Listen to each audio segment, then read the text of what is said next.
Bonjour à toutes et à tous et bienvenue dans le podcast Les secrets du crime. Pour ce podcast, je vous propose de revenir sur les plus grandes affaires criminelles françaises et étrangères et d'entrer dans les secrets du processus du crime afin de vous expliquer comment des gens qui paraissent tout à fait ordinaires ont pu à un moment commettre les pires atrocités.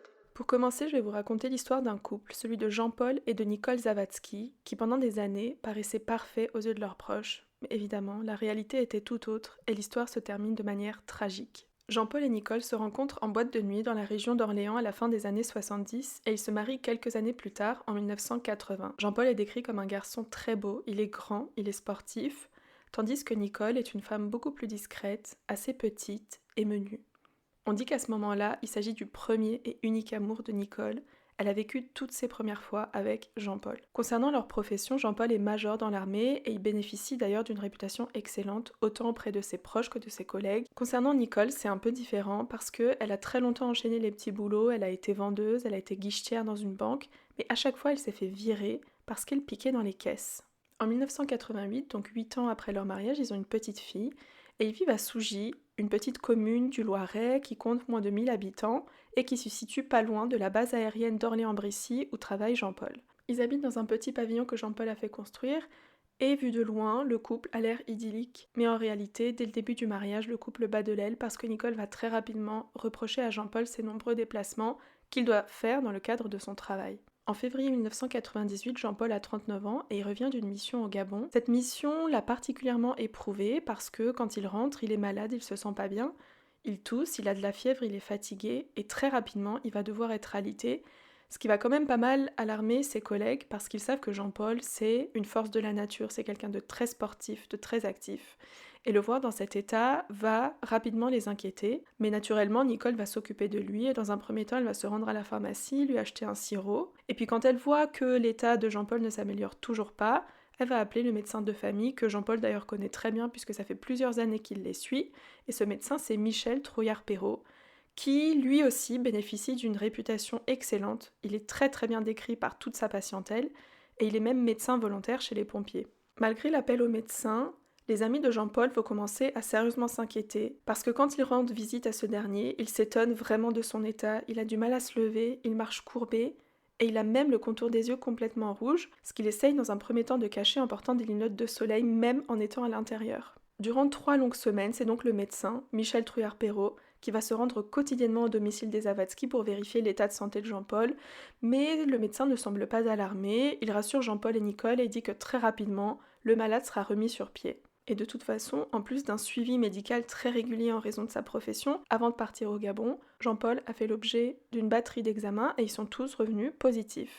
C'est le choc quand finalement, le 11 mars 1998, 3 semaines après son retour du Gabon, Nicole appelle les parents de Jean-Paul pour leur annoncer le décès de leur fils. Le médecin va considérer que Jean-Paul est sûrement mort d'épuisement et qu'il a succombé à une crise cardiaque et sur le certificat il va inscrire les mots suivants, mort naturel. Mais la mère de Jean-Paul refuse d'y croire et dès l'annonce de sa mort, elle se demande s'il ne s'agit pas plutôt d'un suicide. En tout cas, la mort naturelle, elle n'y croit pas. Le général Ponce, qui est le supérieur de Jean-Paul, puisqu'il commande la base aérienne de Brissy, arrive petit à petit à la même conclusion au fur et à mesure de la lecture du dossier. Il relève plusieurs éléments troublants et lui non plus ne croit pas à la théorie de la crise cardiaque, il ne croit pas non plus à la théorie du virus contracté en Afrique, puisque tous les collègues de Jean-Paul sont revenus sains. Et de toute façon, il lui est très difficile de remettre en cause le diagnostic du médecin, puisque comme je vous l'ai dit, il bénéficie d'une réputation excellente dans la région où il exerce. Il est d'ailleurs père de famille, même si sa femme l'a quitté peu de temps avant.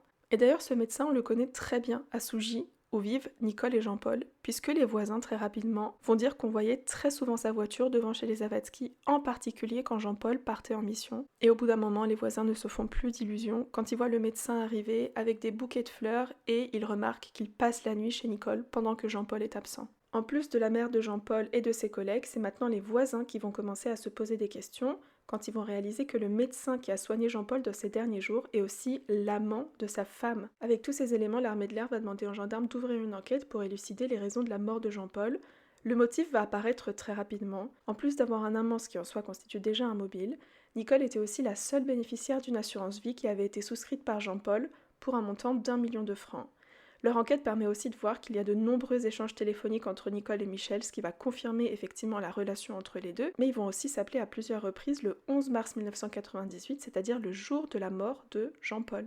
Et une décision va être prise, on va exhumer son corps pour procéder à des analyses à l'Institut médico-légal de Paris. L'examen du corps et les résultats toxicologiques vont montrer que Jean-Paul a en fait été empoisonné. On place donc Nicole et le médecin, Michel Trouillard, en garde à vue en même temps à la gendarmerie d'Orléans. Et à partir du moment où on va annoncer au médecin que le corps de Jean-Paul est autopsié, il ne se fait pas d'illusions, il sait très bien que tout se verra lors de l'examen toxicologique et il va avouer avoir empoisonné Jean-Paul à l'aide d'un mélange de médicaments de février à mars, donc pendant la période de 3 semaines où il avait été appelé pour soigner Jean-Paul. Il avoue par ailleurs que lui et Nicole sont amants depuis 7 ans et tout a commencé lors d'une consultation tout à fait classique au départ, mais Nicole va se confier à lui et il dit qu'il a été très touché par cette femme qui lui paraît déprimée et qui lui paraît totalement abandonnée. Et très vite, Nicole va lui faire confiance et lui avouer qu'elle souffre, qu'elle se sent seule, mais pire encore, elle va lui dire qu'elle est victime de violences conjugales. Mais au fil du temps, ces confessions vont vraiment horrifier le médecin, parce que Nicole va dire à Michel, son amant, que Jean-Paul la viole et qu'il appelle parfois des collègues de la base aérienne pour qu'ils la violent en réunion. Et après avoir entendu ça, le médecin va se dire qu'il doit absolument tout faire pour sauver Nicole et sa fille, d'autant plus que sa fille écrit des lettres et fait des dessins au médecin dans lesquels elle lui demande de sauver sa maman. Au bout d'un moment et sur ses conseils, Nicole va lui dire qu'elle a décidé de porter plainte et de demander le divorce, mais elle le prévient, la procédure va sûrement être très très longue. Et face à la détresse de la femme qu'il aime, il ne voit plus qu'une solution, c'est de supprimer Jean-Paul en l'empoisonnant. Il y aura plusieurs tentatives d'empoisonnement tout au long des 3 semaines où il rend visite à Jean-Paul. Il va d'abord lui donner des médicaments qui provoquent des troubles cardiaques, mais Jean-Paul ne succombe pas. Aux alentours du 10 mars, donc la veille de sa mort, Jean-Paul va tomber dans le coma et le médecin va lui porter le coup de grâce en lui faisant une piqûre d'insuline et cette fois-ci ça fonctionne. Il a achevé Jean-Paul. Après les confessions du médecin, évidemment se pose la question du rôle de Nicole dans cet empoisonnement, surtout que les violences qu'elle dit avoir subies sont démenties par tout le monde, y compris par la petite fille du couple. Cette dernière va dire qu'elle n'a jamais vu papa frapper maman et elle va ajouter devant les policiers que maman ment tout le temps. Des expertises graphologiques vont révéler que les dessins qui étaient soi-disant faits par la petite étaient en fait tous réalisés par Nicole. D'ailleurs, la plainte qu'elle dit avoir déposée n'existe pas, il n'y en a aucune trace et elle n'a jamais demandé le divorce. Au cours de l'instruction, des expertises psychiatriques vont être demandées et pour les psychiatres, le cerveau de l'empoisonnement, c'est Nicole.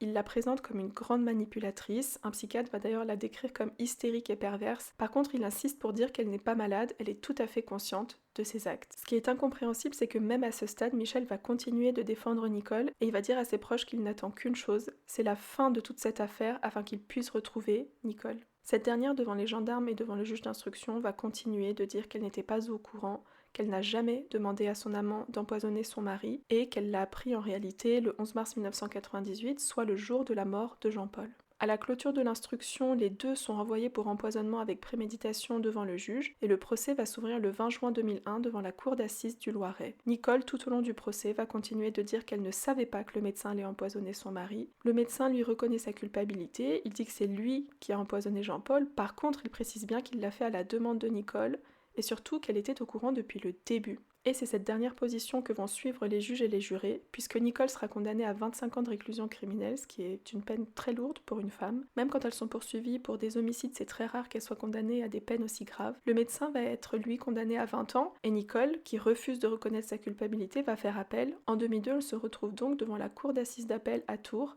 où la peine concernant le médecin va être confirmée. Par contre, pour Nicole, elle va être aggravée. Cette dernière va être condamnée à 28 ans de réclusion criminelle pour empoisonnement avec préméditation. Voilà comment se termine cette tragique histoire. On a surnommé Nicole et Michel les amants maudits ou encore les amants diaboliques.